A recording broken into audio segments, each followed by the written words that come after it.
হাসু, তুমি মন খারাপ করে বসে আছো কেন?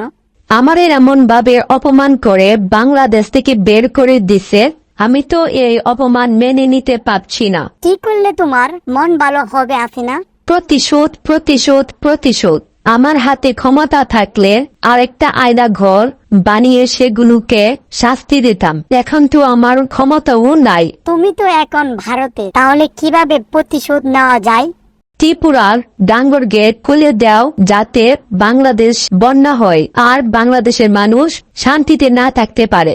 আমাদের দেশ থেকে অপমান করে বের করার শাস্তি বাংলাদেশের মানুষদের পেতে হবে। হাসিনা, এটা করলে তো 88 সালের মতো সারা বাংলাদেশ পানির নিচে ডুবে যাবে। তখন তো ডক্টর ইউনূস আমাকে ধরবে, তখন কি বলবো?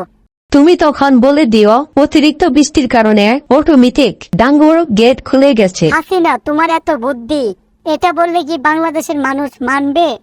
বাংলাদেশের মানুষ তো বোকা, এত কিছু বুঝবে না, এতটুকুতেই মেনে নিবে। হাসিনা, তোমার খুশির জন্য আমি সব করতে পারি। আমি এখনই কল দিচ্ছি যেন ত্রিপুরার ডাঙ্গুর গেট খুলে দেয়। তুমি খুশি তো? হ্যাঁ, আমি অনেক খুশি আজ। ত্রিপুরার ডাঙ্গুর গেটটা খুলে দাও এক্ষুনি। ওকে, আচ্ছা আচ্ছা।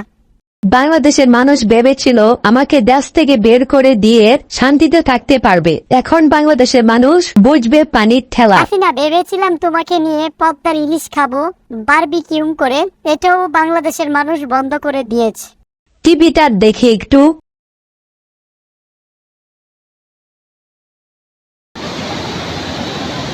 ভারতের ত্রিপুরার ডুম্বুর জলবিদ্যুৎ প্রকল্পের বাঁধ খুলে দেওয়া হয়েছে।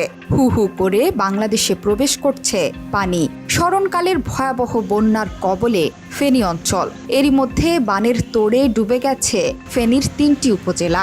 পানির নিচে ফুলগাজী, পরশুরাম, ছাগলনাইয়ার শতাধিক গ্রাম। একই সাথে টানা বর্ষণ এবং ত্রিপুরার বাঁধ খুলে যাওয়ায় মুহুরী, কহুয়া, সিলোনিয়া নদীর বন্যা নিয়ন্ত্রণ বাঁধের ভাঙা অংশ দিয়ে লোকালয়ে প্রবেশ করছে পানি। স্থানীয়রা বলছেন, এমন বন্যা আগে কখনো দেখেননি তারা। আমাদের এলাকায় এই পরিমাণ পানি আর জীবনে কখনো দেখি নাই। রাস্তাঘাট, বাড়িঘর সব ডুবে গেছে। আরে বাবা, তো পানি সবসময় উঠে, আমরা তো জানি।